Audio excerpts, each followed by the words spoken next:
베를린 베레교회 성도님들 모두 평안하신지요? 오늘은 마태복음 강해 5번째 시간입니다. 오늘 말씀은 예수님께서 갈릴리 지역에서 공생애를 시작하시면서 있었던 내용들을 우리에게 소개하고 있습니다.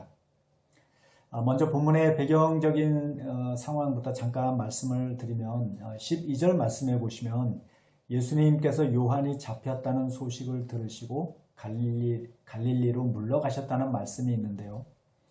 요한복음 3장에 보시면 예수님은 갈릴리 지역보다 먼저 유대 지역에서 공생애를 시작하셨습니다.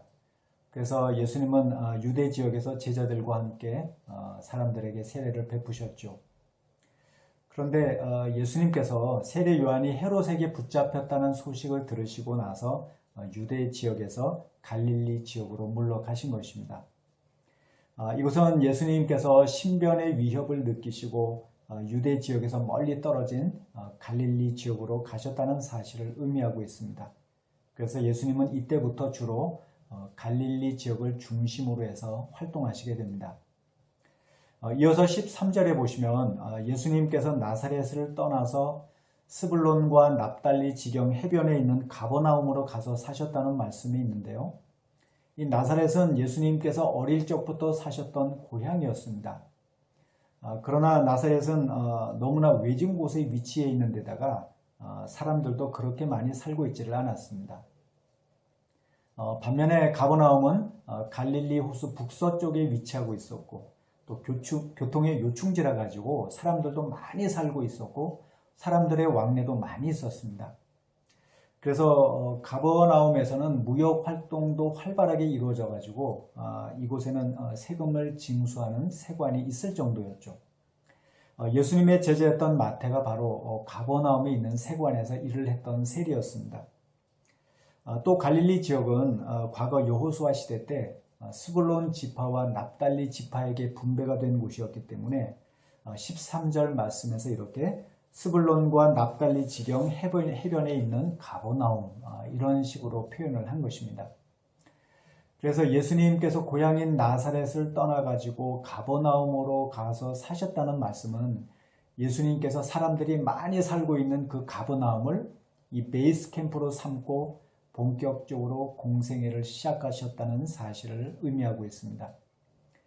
저는 오늘 말씀을 통해서 예수님이 이 땅에 오심으로써 우리가 누리게 된 축복이 무엇인지 두 가지를 여러분과 함께 생각해 보고자 합니다. 먼저 첫 번째 축복이 뭐냐면 우리가 천국의 소망을 갖게 되었다는 것입니다. 15절과 16절에 보시면 이런 말씀이 있습니다. 스불론 땅과 납달리 땅과 요단강 저편 해변길과 이방의 갈릴리여 흑암에 앉은 백성이 큰 빛을 보았고 사망의 땅과 그늘에 앉은 자들에게 빛이 빛이었도다 하였느니라. 이 말씀은 마태가 이사야서 9장 1절과 2절의 말씀을 인용한 것입니다. 그런데 이사야서 9장 1절의 말씀을 보면 좀 더 내용이 자세하게 기록이 되어 있습니다. 전에 고통받던 자들에게는 흑암이 없으리로다. 옛적에는 여호와께서 스불론 땅과 납달리 땅에 멸시를 당하게 하셨더니 후에는 이 해변길과 요단 저쪽 이방의 갈릴리를 영화롭게 하셨느니라. 전에 고통을 받았다. 옛적에는 하나님께서 스불론 땅과 납달리 땅을 멸시를 당하게 하셨다라는 이 말씀을 보면 이 과거에 이 스불론 땅과 납달리 땅에서 살았던 사람들이, 다시 말해서 갈릴리 지역에서 살았던 사람들이 어려운 일들도 많이 겪고 멸시도 많이 당했다는 사실을 우리는 알 수가 있습니다. 16절 말씀에도 보시면 흑암에 앉은 백성, 사망의 땅과 그늘에 앉은 자들이라고 해서 같은 의미의 표현들이 나오고 있는 것을 볼 수가 있는데요. 왜 스불론 땅과 납달리 땅에 살던 사람들이 이렇게 과거에 고통을 많이 당했냐면 이 지역이 이스라엘 북쪽에 위치하고 있어가지고 이방 족속들이 쳐들어올 경우에 제일 먼저 피해를 입었기 때문에 그렇습니다. 그래서 이곳에는 그 이방 족속들과의 사이에서 태어난 혼혈인들도 많이 살고 있었는데 그 사람들이 바로 사마리아 사람들이었죠. 그런데 스불론 땅과 납달리 땅에서 살던 사람들, 다시 얘기해서 갈릴리 지역에서 살던 사람들이 큰 빛을 보았고 그 땅에 빛이 비쳤다라고 이사야는 예언을 한 것입니다. 그것도 그냥 빛이 아니라 큰 빛이라고 이사야는 이야기를 하고 있습니다. 이 이사야의 예언은 1차적으로 이 갈릴리 지역이 아수르 제국의 그 침략으로부터 그 지배로부터 회복될 것이라는 사실을 의미하고 있습니다. 그러나 영적인 관점에서 볼 때 여기서 말하는 큰 빛은 바로 메시아 되시는 예수님을 가리키고 있습니다. 그래서 사람들이 큰 빛을 보았다. 사망의 땅에 빛이 비쳤다라고 하는 이 말씀은 메시아 되시는 예수님께서 그 갈릴리 지역을 중심으로 활동을 하시면서 그 지역에서 사는 사람들이 기쁨과 소망을 갖게 되었다는 사실을 의미하고 있습니다. 왜 사람들이 이렇게 예수님을 통해서 기쁨과 소망을 갖게 되었는지 그 이유가 이어지는 17절 말씀에 나오는데요. 이때부터 예수께서 비로소 전파하여 이르시되 회개하라 천국이 가까이 왔느니라 하시더라.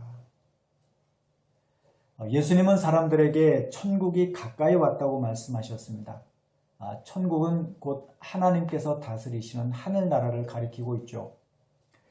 예수님께서 사람들에게 천국이 가까이 왔다고 말씀하신 것은 이 당시 사람들이 이 먹고 사는 일이 너무 힘들다 보니까 다들 모든 사람들의 관심이 온통 먹고 사는 일에만 집중되어 있었기 때문입니다.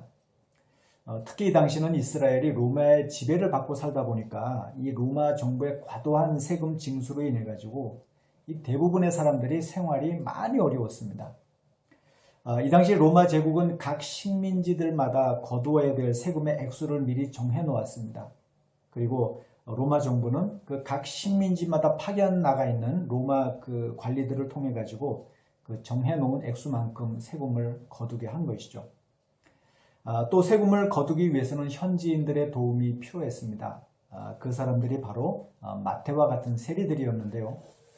그런데 문제는 이 세리들이 물론 그 로마 정부에서 그 거두고자 하는 세금의 그 액수도 많았지만 이 또한 세리들이 로마 정부에서 요구한 그 세금의 그 액수보다도 더 많은 세금을 거두면서 자기들의 주머니를 불리고 있었던 것입니다. 누가복음 3장 13절에 보시면 세례 요한이 세리들한테 부과된 것 외에는 더 이상 거두지 말라 이런 말을 했던 사실을 볼 수가 있는데요. 이 말을 보면 이 당시 세리들이 세금을 과다하게 징수하는 일들이 종종 일어나고 있었다는 것을 우리는 알 수가 있습니다. 이 당시 세리들이 사람들한테 미움을 받고 죄인들을 취급을 받았던 이유도 보면 세리들이 사람들한테 세금을 징수할 때 과다하게 징수하는 경우들이 많았기 때문에 그랬던 것이죠. 이 당시 사람들이 메시아를 기다렸던 이유도 보면 장차 메시아가 오면 자기들을 로마의 압제로부터 해방시켜주고 또 과도한 세금 징수로부터 자유롭게 해줄 것이라는 기대감이 있었기 때문이었습니다. 그래서 이 당시 사람들이 기대했던 메시아는 자신들의 현실의 문제를 해결해 줄 수 있는 정치적인 메시아를 의미했죠. 그런데 예수님은 이 현실의 문제만을 바라보면서 사는 사람들에게 이 세상이 전부가 아니라 저 하늘에 천국이 있고 그 천국을 소망하면서 살아야 된다는 사실을 말씀하신 것입니다. 물론 우리는 먹고 사는 일을 위해서도 최선을 다해야 됩니다. 그러나 이 세상이 전부라고 생각하는 사람, 그리고 저 하늘에 천국이 있다는 사실을 생각하고 사는 사람은 이 삶의 모습이 다를 수밖에 없습니다. 이 세상이 전부라고 생각하는 사람은 늘 모든 생각과 관심이 이 땅의 것들에 매여 있습니다. 또 그런 사람은 먹고 사는 문제 때문에 늘 걱정, 근심이 그 마음에서 떠나지 않게 되죠. 그러나 반대로 죽음 저 너머에 천국이 있다는 사실을 아는 사람은 비록 이 땅에서 때때로 힘들고 어려운 일을 만날 때도 있지만 그러나 그런 가운데서도 언제든지 천국을 바라보고 언제든지 소망 가운데 살게 되는 것입니다. 그래서 예수님은 아무런 소망이 없이 이 땅의 것들만을 바라보는 사람들에게 참된 소망을 주시기 위해서 가는 곳마다 사람들에게 천국이 가까이 왔다는 사실을 말씀하신 것입니다. 또 뿐만 아니라 예수님은 사람들이 천국으로 들어갈 수 있도록 당신께서 직접 그 길을 열어주셨습니다. 그래서 예수님은 우리를 대신해서 그 무서운 십자가 죽음의 길을 걸어 가신 것이죠. 아무리 천국이 좋다고 해도 사람이 그 천국으로 들어갈 수 없다면 그 천국은 그저 그림의 떡에 불과할 뿐입니다. 그러나 예수님은 사람들이 천국으로 들어갈 수 있도록 당신께서 직접 십자가 죽음을 통해서 그 길을 열어 놓으신 것이죠. 우리가 예수님의 십자가 은혜에 감사하고 기뻐해야 하는 이유도 예수님께서 우리가 천국으로 들어갈 수 있도록 그 길을 마련해 주시고 우리가 언제든지 천국의 소망 가운데 살 수 있게 해 주셨기 때문입니다. 그러면 사람이 어떻게 해야 천국으로 들어갈 수가 있는 것일까요? 그것은 물론 사람이 예수님을 믿음으로써 천국에 들어갈 수가 있습니다. 17절 말씀에 보시면 예수님께서 사람들에게 회개하라 천국이 가까이 왔느니라 이렇게 말씀하셨는데요. 이 말씀의 1차적인 의미는 사람이 예수님을 믿을 때 그 믿음을 통해서 모든 죄가 다 사함을 받고 그 결과 천국으로 들어갈 수 있다는 사실을 의미하고 있습니다. 그런데 회개하라 천국이 가까이 왔느니라 라는 이 말씀은 또한 우리가 예수님을 믿고 나서도 여전히 우리가 죄 가운데에서 살기 때문에 우리가 천국으로 들어가기 위해서는 날마다 우리가 짓는 죄를 회개하는 일이 중요하다는 의미도 이 말씀 속에 담겨져 있습니다. 그래서 우리는 죄 짓는 것을 멀리 해야 되고 또 우리가 죄를 지을 때 미루지 말고 즉시 하나님께 우리가 지은 죄를 회개하면서 우리는 날마다 이 죄와 치열하게 싸워야 하는 것이죠. 요한일서 3장 2절과 3절에 보시면 이런 말씀이 있습니다. 사랑하는 자들아 우리가 지금은 하나님의 자녀라. 장래에 어떻게 될지는 아직 나타나지 아니하였으나 그가 나타나시면 우리가 그와 같을 줄을 아는 것은 그의 참모습 그대로 볼 것이기 때문이니 주를 향하여 이 소망을 가진 자마다 그의 깨끗하심과 같이 자기를 깨끗하게 하느니라. 이 말씀은 우리가 장차 천국에 들어가서 예수님처럼 똑같이 부활의 몸을 입고 예수님과 함께 있게 될 것이라는 사실을 의미하고 있습니다. 이것은 정말 얼마나 놀라운 축복인지 모릅니다. 그래서 우리는 언제든지 천국을 소망하면서 살아야 하는 것이죠. 그런데 요한은 이 천국의 소망을 가진 사람들마다 자신을 깨끗하게 해야 한다고 이야기하고 있습니다. 이 얘기는 다시 말해서 우리가 정말 천국의 소망을 가지고 있는 사람들이라고 한다면 우리가 날마다 죄와 치열하게 싸우면서 거룩하게 살아야 되고 또 우리가 죄를 지었을 때 미루지 말고 즉시 회개하면서 날마다 우리의 마음이 깨끗한 상태가 되어야 한다는 사실을 의미하고 있습니다.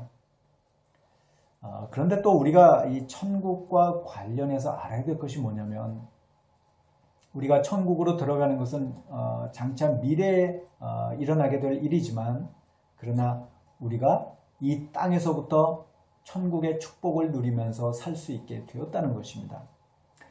본문 23절과 24절에 보시면 이런 말씀이 있죠. 예수께서 온 갈릴리에 두루 다니사 그들의 회당에서 가르치시며 천국 복음을 전파하시며 백성 중에 모든 병과 모든 약한 것을 고치시니 그의 소문이 온 수리아에 퍼진지라. 사람들이 모든 앓는 자 곧 각종 병에 걸려서 고통당하는 자 귀신 들린 자 간질하는 자 중풍병자들을 데려오니 그들을 고치시더라. 예수님은 온 갈릴리 지역을 돌아다니시면서 회당에서 사람들에게 하나님의 말씀을 가르치셨고 천국 복음을 전파하셨습니다. 그렇게 해서 예수님은 사람들에게 천국의 소망을 주신 것이죠.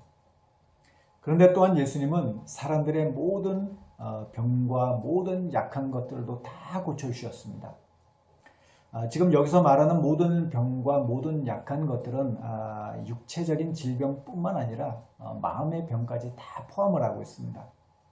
그래서 예수님의 소문이 그 지역에 두루 퍼지게 되면서 많은 사람들이 그 질병에 걸린 사람들, 또 귀신 들린 사람들, 또 간질병과 중풍병자들 이런 사람들을 데리고 예수님께 찾아오게 된 것이죠. 이것은 물론 예수님께서 사람들을 사랑하시고 불쌍히 여기는 마음으로 사람들의 병을 고쳐주신 것입니다. 그런데 또한 이것은 천국이 실제로 존재하고 그 천국의 축복을 부분적이기는 하지만 그러나 그 천국의 축복을 조금이라도 맛볼 수 있도록 하시기 위해서 예수님께서 사람들의 질병을 고쳐주신 것이라고 할 수가 있습니다. 왜냐하면 천국은 사망이 없고 애통하는 것이나 곡하는 것이나 아픈 것이 하나도 없는 곳이기 때문입니다. 그래서 우리는 언제든지 천국을 소망하면서 살아야 됩니다. 또 뿐만 아니라 우리는 이 땅에서부터 천국의 축복을 누리면서 살도록 힘써야 하는 것이죠. 물론 그렇다고 해서 모든 질병이 다 치유가 되는 것은 아닙니다. 왜냐하면 우리는 이 땅에서 부분적으로만 천국의 축복을 누릴 수가 있기 때문에 그런 것이죠. 그러나 우리가 비록 이 땅에서 살면서 때로는 어려운 일을 만날 때도 있고 때로는 질병 때문에 그 병이 나아지지 않아서 힘들 때도 있고 때로는 우리가 기도한 대로 응답이 되지 않을 때도 있지만 그러나 우리는 이미 우리가 구원을 받았고 언젠가 반드시 천국으로 들어갈 것이라는 사실을 믿어야 됩니다. 또 우리가 그 사실을 믿음으로써 우리 마음에 감사와 기쁨과 행복과 평강이 넘칠 때 우리는 이 땅에서부터 천국의 축복을 누리면서 살게 되는 것이죠. 그래서 천국의 소망을 가지고 있는 사람은 이 땅에서부터 천국에서 사는 것처럼 날마다 감사하고 기쁘고 행복한 마음으로 살아가고 또 언젠가 이 땅에서의 시간이 다 끝나고 천국으로 들어가게 되면 우리는 천국에서 영원토록 행복하고 기쁜 마음으로 살게 되는 것입니다. 사랑하는 성도 여러분, 예수님께서 우리에게 천국의 소망을 주시기 위해서 2000년 전에 이 땅에 사람의 모습으로 오셨고 그 무서운 십자가 죽음의 길을 걸어가셨습니다. 저는 우리가 예수님께서 우리에게 주신 이 천국의 소망을 굳게 붙잡고 언제든지 날마다 죄를 멀리하고 거룩한 삶을 살아가면서 또 우리 마음에 감사와 기쁘고 행복한 마음을 가지고 이 땅에서부터 천국의 축복을 누리면서 살아갈 수 있게 되기를 이 시간 주의 이름으로 축원드립니다. 본문에서 우리가 두 번째로 생각해 볼 것이 뭐냐면 우리가 예수님의 제자로 살게 되었다는 것입니다. 본문 18절부터 22절까지 보시면 예수님께서 갈릴리 해변을 다니시다가 베드로, 안드레, 요한, 야고보 이렇게 네 사람을 제자로 부르신 내용이 나오는데요. 이 네 사람은 모두 갈릴리 호수에서 물고기를 잡고 살던 어부들이었습니다. 19절 말씀해 보시면 예수님께서 이 사람들을 제자들로 부르시면서 이렇게 말씀하셨습니다. 말씀하시되 나를 따라오라 내가 너희를 사람을 낚는 어부가 되게 하리라 하시니 예수님께서 이 사람들을 사람을 낚는 어부가 되게 하시겠다는 말씀은 예수님께서 제자들로 하여금 천국 복음을 전파하게 하시면서 이 땅에 하나님의 나라를 세우는 사람들이 되게 해 주시겠다는 사실을 의미하고 있습니다. 그래서 이때부터 네 사람은 예수님을 따르게 되죠. 또 예수님은 이 밖에도 모두 12명의 사람들을 제자로 부르시고 3년 동안 함께 동고동락하시면서 제자들을 훈련하셨습니다. 그런데 사실은 예수님께서 부르신 이 12명의 사람들만 예수님의 제자들이 아니라 예수님을 믿고 따르는 세상의 모든 사람들이 다 예수님의 제자로 부름을 받은 사람들입니다. 사도행전에 보시면 예수 믿는 사람들을 가리켜서 성경이 제자들이라고 부르고 있는 것을 볼 수가 있죠. 그래서 예수님을 믿는다는 것은 곧 예수님의 제자로 부름을 받았다는 사실을 의미하고 있습니다. 우리가 다 그렇게 예수님의 제자로 부름을 받은 사람들인 것이죠. 그래서 우리는 우리 모두가 다 예수님의 제자로 부름받았다는 사실을 기억하고 제자로서의 삶을 살도록 힘써야 됩니다. 그러면 우리가 예수님의 제자로 살기 위해서 우리는 무엇을 해야 되는 것일까요? 먼저 우리가 예수님의 제자로 살기 위해서 우리가 예수님을 따르겠다는 이 마음의 결단이 우리에게 필요합니다. 20절과 22절에 보시면 예수님께서 나를 따라오라 이렇게 부르셨을 때 이 네 명의 사람들이 즉시 그 자리에서 그물과 아버지를 버려두고 예수님을 따랐던 사실을 볼 수가 있습니다. 사실 이 4명의 사람들에게 있어서 물고기를 잡는 일은 먹고 사는 문제가 걸린 생업이었습니다. 특히 베드로 같은 경우에는 이미 결혼을 한 상태였기 때문에 자신이 부양해야 될 가족들이 있었죠. 그런데 예수님께서 나를 따라오라 이렇게 부르시자 이 4명의 사람들이 그 자리에서 즉시 그물을 버려두고 예수님을 따른 것입니다. 그러나 또 그렇다고 해서 이 말씀은 우리가 예수님의 제자로 살기 위해서 우리의 생업을 포기해야 한다라는 사실을 의미하는 것은 절대로 아닙니다. 이 말씀은 우리에게 생업보다 더 중요한 것이 바로 예수님을 따른다는 그 마음이 우리 안에 있어야 된다는 사실을 보여주고 있는 것이죠. 대부분의 사람들을 보면 먹고 사는 일을 중요하게 생각을 합니다. 물론 먹고 사는 일은 우리에게 있어서도 중요한 일이죠. 그러나 우리는 먹고 사는 일보다 예수님을 따르는 일을 더 중요하게 생각을 하고 예수님을 따르겠다 이런 마음을 가지고 살아야 하는 것입니다. 또 하나 우리가 예수님의 제자로 살기 위해서는 날마다 우리 자신을 부인하는 일이 필요합니다. 왜냐하면 우리는 예수님을 따르려는 마음보다 우리 마음대로 살고자 하는 그런 죄된 본성이 우리 모두의 마음에 있기 때문에 그런 것이죠. 마태복음 16장 24절에 보시면 예수님께서 이런 말씀을 하셨습니다. 이에 예수께서 제자들에게 이르시되 누구든지 나를 따라오려거든 자기를 부인하고 자기 십자가를 지고 나를 따를 것이니라. 예수님은 제자들에게 예수님을 따라오려거든 자기를 부인하고 자기 십자가를 지고 예수님을 따라야 한다고 말씀하셨습니다. 여기서 자기 자신을 부인해야 된다는 말씀은 곧 우리 안에 있는 모든 그 욕심들 또 내 마음대로 하고자 하는 죄된 본성들을 날마다 십자가에 못 박고 죽여야 한다는 사실을 의미하고 있죠. 그래서 우리는 날마다 우리 안에 있는 우리 마음대로 살고자 하는 그런 죄된 본성을 십자가에 못 박고 하나님께서 우리에게 주신 그 십자가를 짊어지고 예수님의 뒤를 따라야 하는 것입니다. 오늘 본문에 보시면 예수님께서 4명의 사람들을 부르셨을 때 4사람이 즉시 그물을 버려두고 예수님을 따랐다고 되어 있는데요. 그런데 요한복음 1장에 보시면 예수님께서 유대 지역에 계실 때 이 4사람들 중에서 베드로와 안드레 이 2사람을 이미 제자로 삼으셨던 사실을 볼 수가 있습니다. 또 이때 예수님은 시몬에게 베드로라는 별명을 붙여주셨죠. 그런데 그 후로 베드로와 안드레가 다시 갈릴리로 돌아와서 고기잡이를 하고 있었던 것입니다. 그래서 오늘 본문에서 예수님께서 베드로와 안드레를 부르신 것은 2번째로 부르신 것이었습니다. 그래서 이런 사실을 보면 이 베드로와 안드레도 예수님께서 처음 부르셨을 때 단번에 예수님을 따른 것이 아니라 고민과 갈등의 시간이 있었다는 것을 우리는 엿볼 수가 있습니다. 그런데 예수님께서 2번째로 베드로와 안드레를 부르셨을 때 2사람이 더 이상 미루지를 않고 그 자리에서 즉시 그물을 버려두고 예수님을 따른 것이죠. 왜 예수님께서 우리를 예수님의 제자로 부르시냐면 이 땅에는 아직 예수님을 모르고 또 천국에 소망이 없이 살고 있는 사람들이 너무나 많이 있기 때문에 그렇습니다.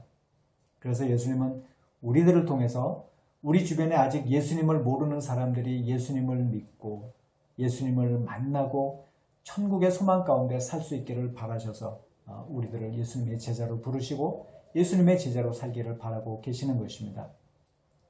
사랑하는 성도 여러분, 우리는 다 예수님의 제자로 부름받은 사람들입니다. 저는 우리가 이런 사실을 기억하고 날마다 예수님의 제자로 살겠다는 그런 결단을 가지고 우리 안에 있는 우리 옛사람의 모습들을 십자가에 못 박고 죽이고 겸손하게 예수님의 뒤를 따라가면서 이 어두운 세상에 그리스도의 향기를 드러내고 예수님의 사랑을 전하는 예수님의 제자들이 다 될 수 있기를 다시 한번 주의 이름으로 축원드립니다.